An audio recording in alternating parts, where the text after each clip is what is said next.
Izin loh Mas, ya Allah maaf Mas mengganggu saya. Enggak apa-apa, kenapa sayang? Ini loh Mas, saya kan cerita kejadiannya tahun 2021.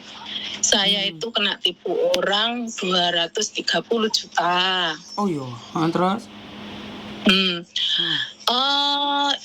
Pokoknya ceritanya panjang ya, terus ini saya singkat aja. Terus akhirnya itu saya merasa ketipu. Merasa ketipu, anak saya juga merasa ketipu. Akhirnya saya minta, Pak, saya tunggu sampai 2 tahun, ternyata dia kok ini nipu aja. Nah, akhirnya 2000 akhirnya kenapa? Saya biar, maksudnya saya tunggu janjinya itu kok sampai 2 tahun kok panggah nipu. Setiap ditanya iya pasti ini, iya gitu. Nah, uang nggak aku minta, cuma saya sudah ada hati ditipu gitu.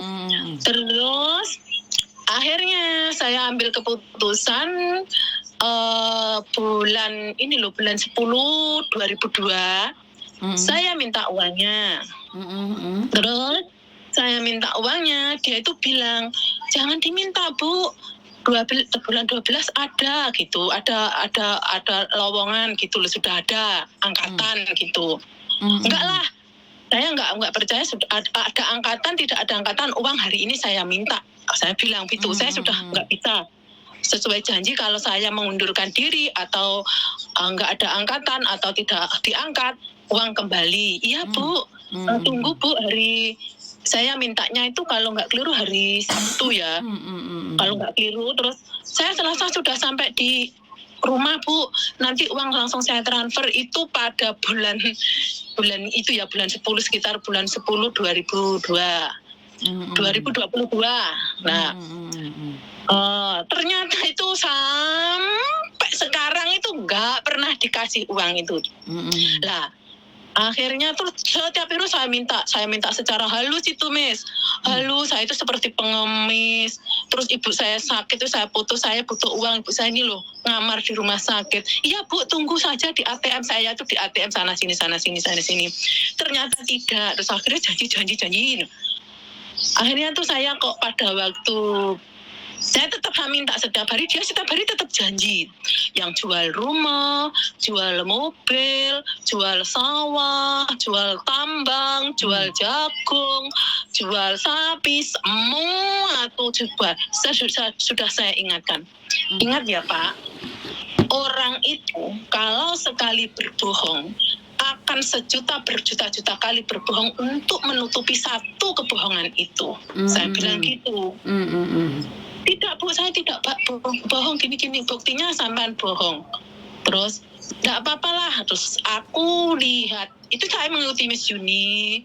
Terus saya mengikuti Miss Yuni itu kejadian si Faruk. Nah, saya baru sadar Faruk itu padahal nggak ada identitas, nggak ada KTP bisa ketangkep. Dan Polda pun telepon Mbak Yuni langsung mengangkat.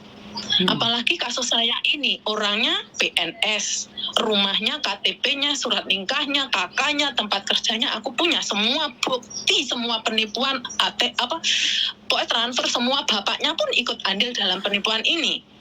Saya tahu alamatnya. Nah, pasti cepat ketangkap kalau saya lapor ke Polda. Nah, itu saya bilang ke dia pada bulan berapa ya, ini ada tulisan, kok saya tulis semua. Pada bulan 5 itu baru kan sekitar bulan 5-6 ya Miss ya. Bulan 4 ketangkep. Nah, itu bulan 4 terus bulan 5 saya bilang kalau kamu nggak segera memberikan uang itu saya viralkan. Kemudian saya screenshot itu YouTube-nya si Faruk. Nah, saya share ke dia. Dia janji. Kamu masih tetap janji. Faruk ini loh nggak ada identitas. Halo.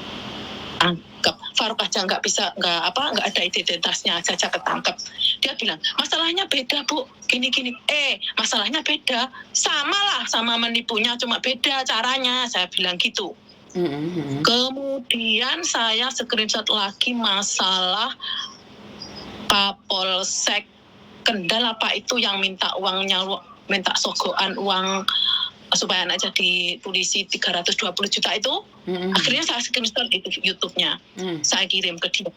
Akhirnya dia rada takut. Akhirnya uang itu pada bulan 6 tanggal 4 2023 ini keluar 25 juta. Keluar 25 juta mes ke saya. Saya belum puas. Harus keluar 230 juta semua. Akhirnya saya ancam lagi. Keluar lagi tanggal 19 bulan 6 2003. 25 juta.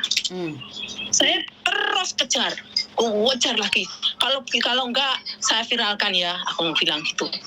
Dia takut juga. Akhirnya tanggal 15 bulan 7 keluar 25 juta. Akhirnya 230 juta itu keluar 75 juta, tinggal masih 155 juta, Mes. Karena saya nggak terbukti menviralkan dia, sekarang dia nggak takut saya ancam, saya viralkan, mau saya laporkan, gitu loh. Terus saya minta tolong ke Mes, dia itu seakan-akan kebal hukum, banyak orang yang ditipu dia, gitu loh. Dia itu katanya apa gitu, dia itu punya uang, Mes, dia itu punya uang, tapi memang sengaja menipu dia itu, gitu loh. Oke. Ini pertanyaannya kan sampean tahu kan setiap kali telepon masuk ke saya secara langsung dan tidak langsung akan terekam. Nah, kalau kasus si Farouk kan itu mbaknya kan langsung nyebut namanya dia, alamatnya dia. Nah, pertanyaan saya nih, sampean bisa mempertanggungjawabkan semua ini? Loh, aku gini aja, Mes. Dia kan juga sarjana hukum. Kalau saya nyebut namanya dia di medsos, kan saya takutnya nanti kena undang-undang ITE yo, gitu loh. Tapi kalau undang-undang saya ITE itu kalau fitnah, Mbak, ini benar atau enggak? Makanya pertanyaan ini saya. benar. Oh, sekarang gini aja, Mes. Sebagai bukti saya kirim Sebentar. Sampean kirim ke saya pun saya nggak bisa melacak, Mbak. Kalau waktu kasusnya kayak ini kan mereka yang nyebutkan sendiri. Kan pertanyaan saya, sampean benar-benar ditipu atau enggak? Kenapa sampean takut undang-undang ITE? Benar. Kalau sampean benar. Kalau sampean memang merasa kan dituntut balik kan, si sampean katakan sampean sudah meminta-minta nih sampai memohon-mohon sama dia, tapi dia nggak mengembalikan. Berarti kan saya tidak tahu nih siapa yang sampean maksud, alamatnya di mana, kan sampean nggak menyebut nama sekali. Waktu itu kan Farouk nih nggak tahu KTP-nya, tapi kan mereka menyebutkan namanya, ciri-cirinya, bahkan foto-fotonya kan disebarkan oleh mereka sendiri sebelum saya ngambil. Jadi bukan saya yang ngambil dulu. Jadi sampean sendiri yang up di media sosial. Kalau saya yang up di media sosial, saya yang salah, Mbak. Karena kan saya bukan yang bersangkutan.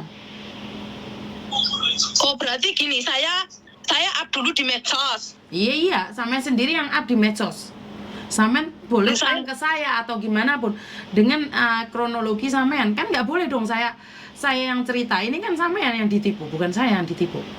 Lah, saya pikir saya yang kena undang-undang ITE kan saya, karena saya yang tidak tahu. Tapi kalau sampean sendiri kan sampean yang korban. Kan sampean cari keadilan. Kalau nggak viral kan nggak diadili. Nah, itu masalahnya saya nggak punya medsos. Nah, iya, kalau sampean nggak punya medsos ya jangan diviralkan dong. Ya udah diem. Karena saya tidak ingin juga salah dong, Mbak. Karena kan ini sampean. Saya bukan pengacara, saya itu cuma bantu Miralno, tapi bukan berarti saya yang harus viral. Ini kan sampean dulu saya ambil dari sampean, bukan saya yang viralkan. Lah kenapa sampean menyerahkan uang tersebut pada orang tersebut? Ya itu kan gini, janjinya kan ada kerjaan. Saya itu nggak mau sudah, tapi kan ada makelarnya itu ngerayu-rayu di saya gitu loh. Akhirnya keluar, ya nggak apa-apa kalau nggak nganu kan nanti kembali gitu. Pengen jadi apa? Makelar apa? Ya. Kan gini, pada 21 itu kan anak saya cari kerja, terus saya itu datang ke orang yang biasa mencarikan kerja, terus dimintai uang. Saya bilang nggak mau, saya nggak punya uang. Diminta dulunya itu 250 juta, saya nggak ada sepersen pun, serupiah pun saya nggak ada uang. Saya nggak mau, saya pulang lah gitu.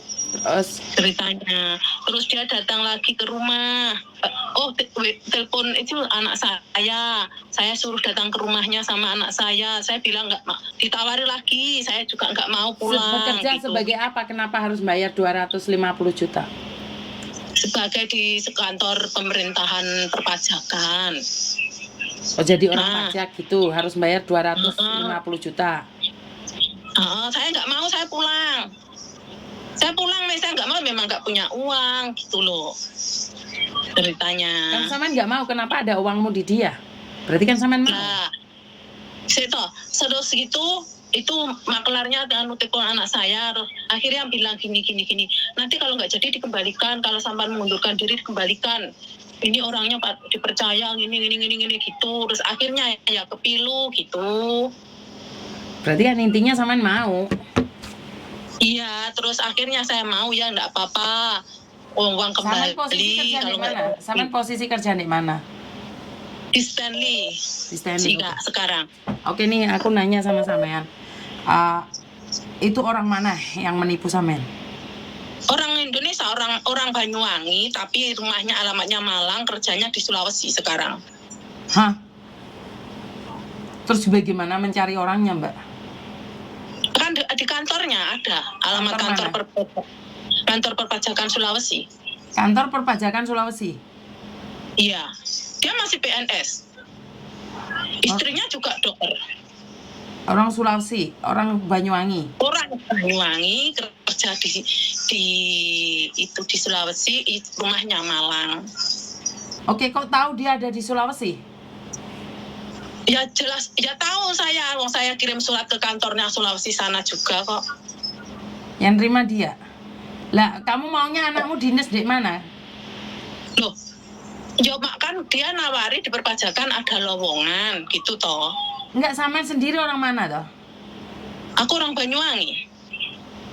Oke, orang Banyuwangi. Berarti kan sekarang banyak oknum-oknum yang menjanjikan pekerjaan di Indonesia sana, padahal kan sudah tahu kan harus lewat tes, lewat ini, lewat itu.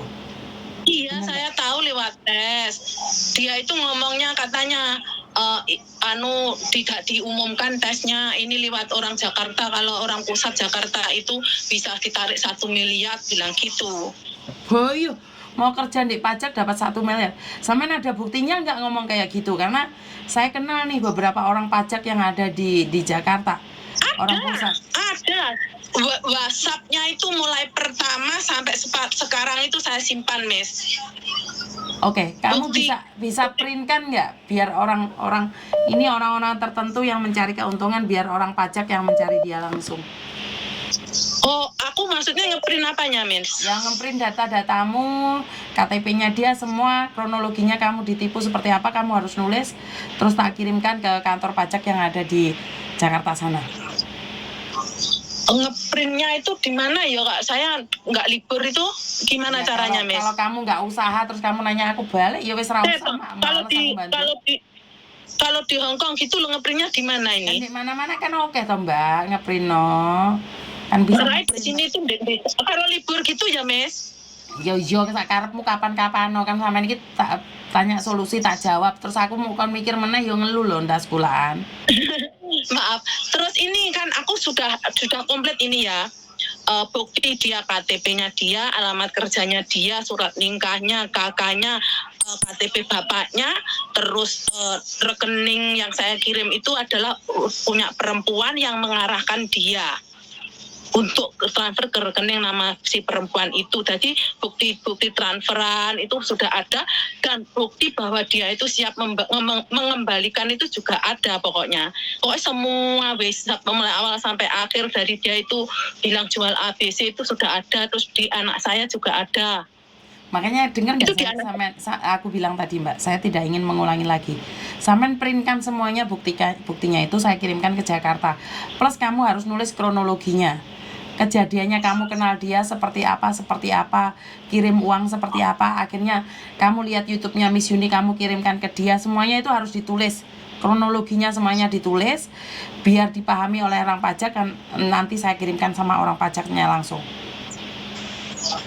Oh, oke. Jadi, ini seandainya saya nggak punya media untuk memviralkan, saya harus menulis semua kronologi dari pertama sampai terakhir ini. Betul. Di print kemudian dikirim ke Miss Yuni gitu. Betul. Oke, sampai oke. nulis Mbak, kronologinya ditulis, terus bukti-buktinya itu di print. Oke. Oke. Terus oh ya oke, itu ditulis pakai tangan apa ketik, Miss? Tulis pakai tangan. Oh, oke. Nanti saya screenshot, kemudian anak saya suruh ngeprint saja, suruh saya kirim ke Hong Kong sini. Oke. Oke. Terima kasih, Miss ya. Oke, Terima siap, kasih. siap. Terima kasih. Assalamualaikum. Waalaikumsalam. Penipuan dan penipuan lagi, bermacam-macam kedok penipuan. Jadi saya nggak tahu harus ngomong apa lagi nih. Tadi mau sing telepon. Oke. Win ditipu pegawai pajak BWI orang Banyuwangi ya. Jadi hati-hati kalian yang punya anak di Indonesia yang membutuhkan pekerjaan terus ibuin di luar negeri, hati-hati ya, jangan sampai tertipu lagi ya, jangan sampai kalian terpedaya terus kalian ngirimin uang itu pada orang-orang tertentu. Jadi pastikan dulu jangan sampai kalian terpedaya, jangan sampai kalian ikut dalam permainannya orang-orang tertentu. Jadi saya harapkan kalian harus lebih berhati-hati lagi ya, karena memang pekerja migran yang ada di luar negeri itu apa ya,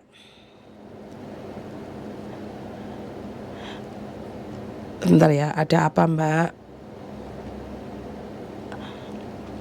para pekerja di luar negeri ini menjadi ancaman begitu, menjadi sasaran buat orang-orang yang jadi oknum. Jadi banyak sekali mereka akan menjanjikan pekerjaan yang sebenarnya tidak pernah ada. Jadi kalian sudah pinter, sebenarnya ibunya sudah bilang tadi bahwa dia tahu bahwa tidak ada, tapi pada kenyataannya dia tetap melakukan hal itu. Berarti kan dia tetap tidak tahu dong. Bagaimana kamu mengatakan pada saya bahwa kamu tahu tapi kamu tetap melanggarnya? Berarti Anda tidak tahu, tapi Anda mencoba ingin tahu, dan akhirnya uang itu kehilangan segitu banyak. Jadi sangat merugi sekali ya, 200 lebih dikasihkan orang, hanya dikembalikan 75 juta. Jadi buat teman-teman yang saat ini punya anak yang sudah besar-besar, yuk biasakan mereka untuk mandiri, biar suatu saat kalau sudah lulus sekolah tidak merepotkan kita lagi ya. Itu aja dari saya, kurang lebihnya saya minta maaf. Wassalamualaikum warahmatullahi wabarakatuh. Berkat Tuhan mengalir atas hidup kita semua. Semoga semua makhluk hidup bahagia dan tetap semangat di dalam segala ujian hidup. Bye bye.